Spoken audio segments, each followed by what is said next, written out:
Okay.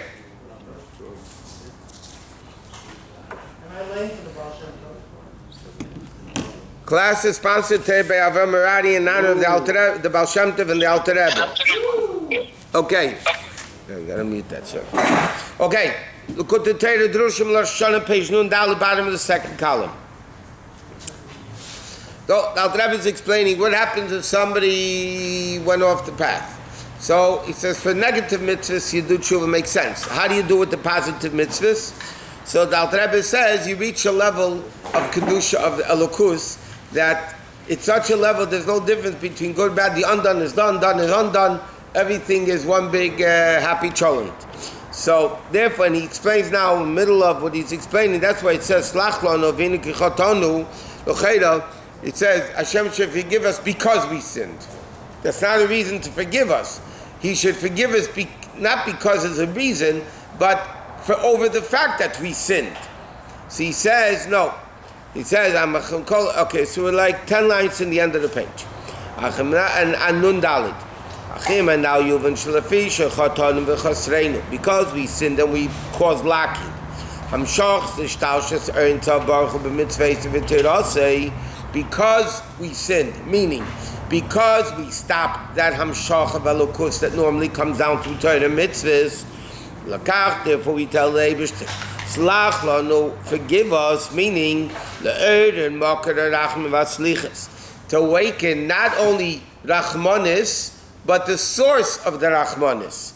Like we say, Avinu of harachamon. What do you mean? The Father of mercy? It doesn't mean, we don't say Avinu Arachamon. We say Av Arachamon, which means the source, the Father of mercy, the source. I know Gili Ratsen Elyon Baruch Shalamai Lamai Lami Seder Taushlis Kedei Lamalis Kolachasenis, that we should reach a level of Elokus, that he should have Achmonis to fill up all the gaps, meaning making the undone done. He says,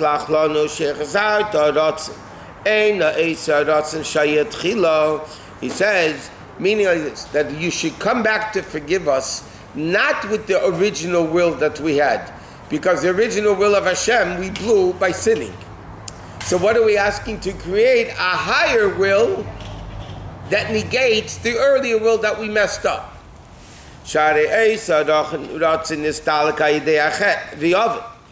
Okay, that we threw out by sinning. So how could that level come? You got rid of it. So what are we asking? From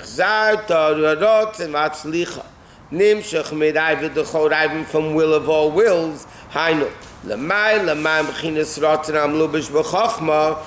it says in different Maimonides. And that's what we say. With you is the level of slicha, meaning because this will, this forgiveness comes from the level of Ratsen Elyon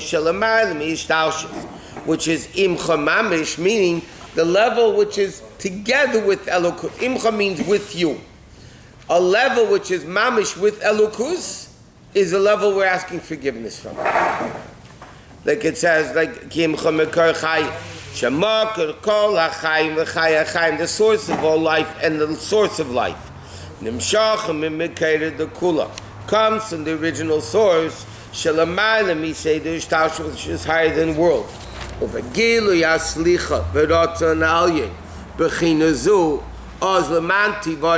be able to fear him. Then the fear of Malchus exists.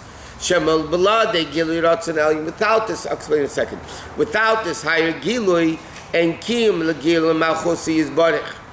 There's no possible revelation of this Malchus if he should bug up the Torah mitzvahs. The Alter Rebbe is just capping off what we said before. What's the level of tshuva that we're asking from Hashem? Slach lanu v'inu kichotanu. What we're asking is Hashem should reveal to us the level of Rachmanis, the higher level of Ratsen that we never, through Torah, not keeping Torah mitzvahs, we blew it. We blew it. So we're asking Hashem to give us a higher Ratsen, which is a level of Elokus that, again, that makes the undone done. So he says, V'hinei, and Gimel on 108. V'hinei, Gilu b'china zeh, v'ratsen zeh, this revelation, this Ratsen, Mizgala b'Rosh Hashanah, is revealed primarily on Rosh Hashanah. Where do we get this level of Ratsen, which is higher than Ishtalshalis, higher than world, which makes the undone done? That's in Rosh Hashanah. Why? Because that's the level of Reisha Galgalta. That's the level of the head and the skull, the Chaf Yal Meicha, which surrounds their brain, the intellect, Shulamayla, Mayla, Mimishkan, Chochma, Bina, Vadas. We learned before, Ishtalshalis begins from the brain down. Then you have the level of the skull that surrounds the brain, meaning higher than the brain.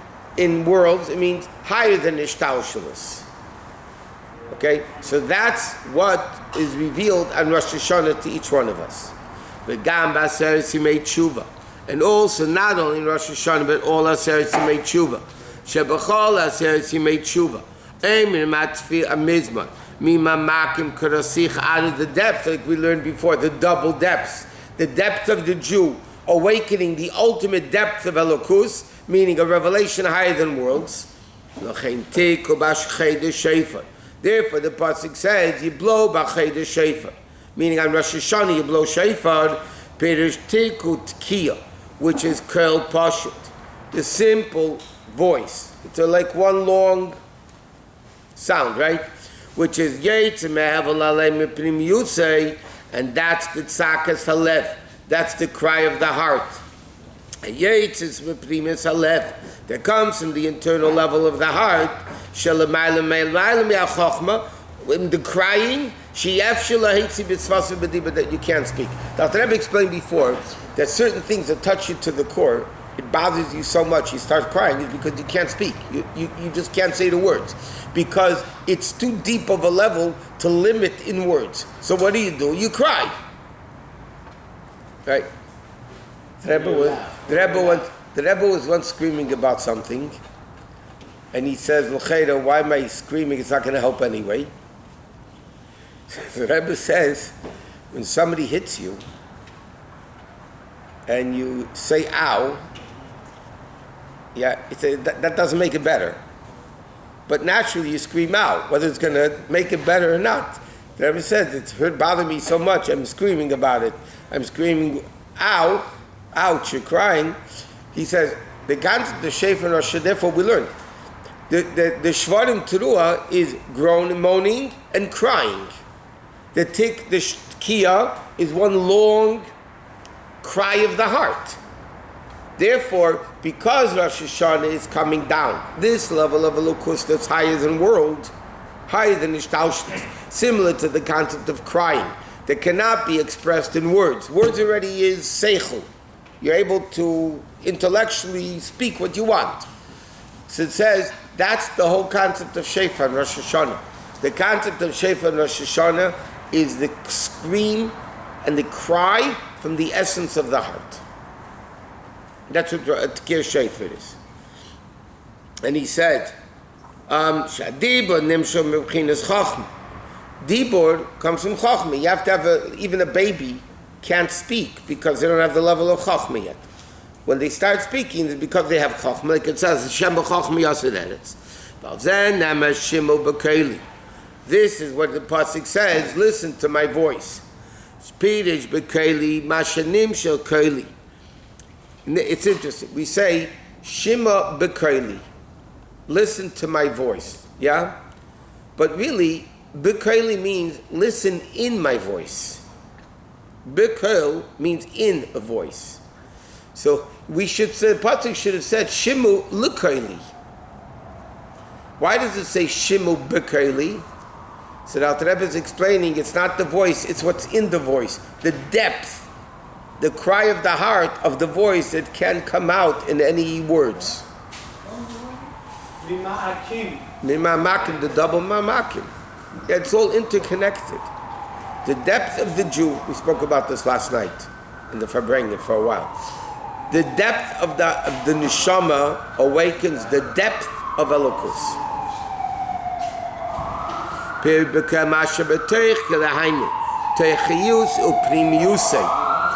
inner level, the essence, which is Pnimis Halev, the difference between talking and crying, both are sounds. But speech, the sound of speech, is the external. All air comes from the heart, right? When you speak, it comes from the heart, and then it becomes in through the throat. It becomes formed into the 5 formations of speech. But voice, talking, is the external level of the air. Crying is like blowing. It's from the essence of the heart.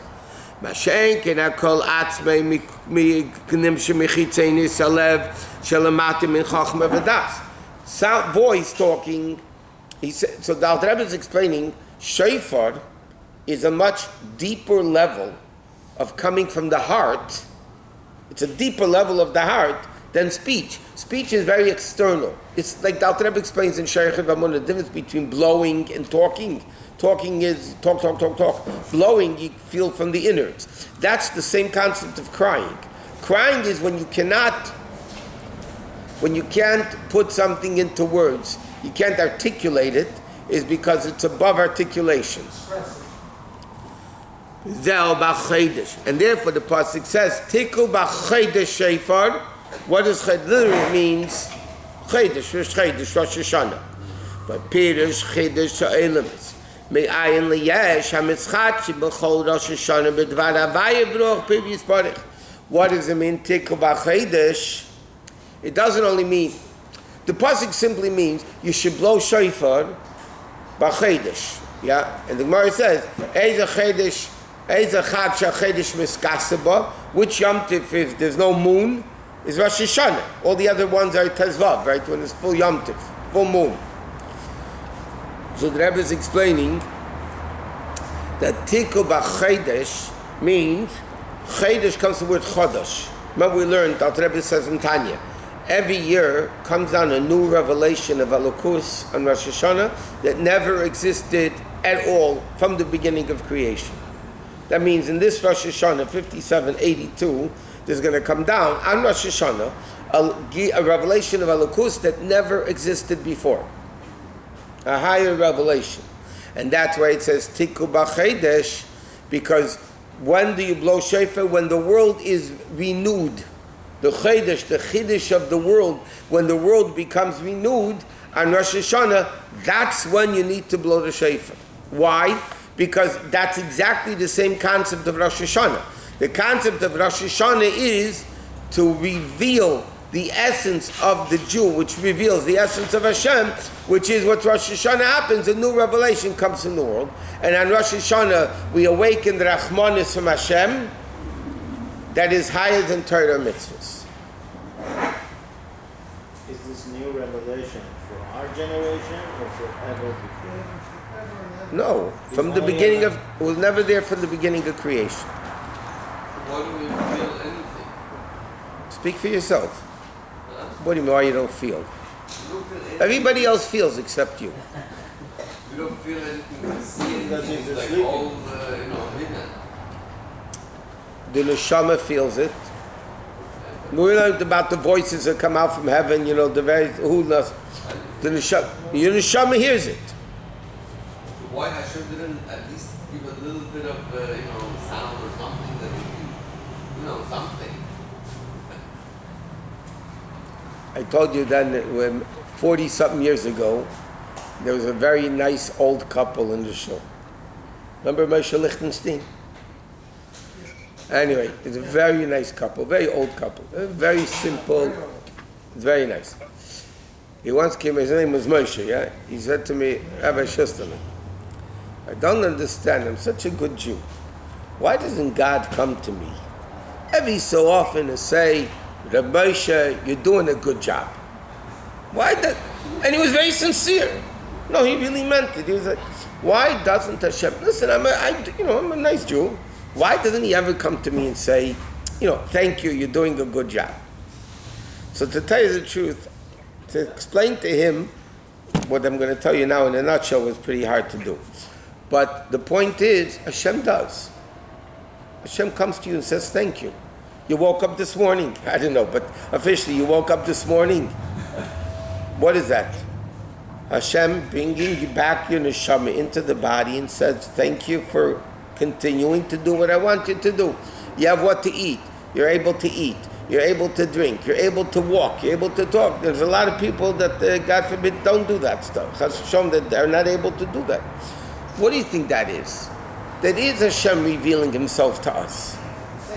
And what do you think God is going to come out with a voice? Hi, good morning, I'm here, Then he wouldn't be God. He does. You wake up in the morning, you have what to wear, you have what to eat, you're able to walk, you're able to breathe, you're able to move your hand. What is that? That's a revelation from Hashem saying thank you. I'm trusting you to live another day. I trust you have a mission for the next day.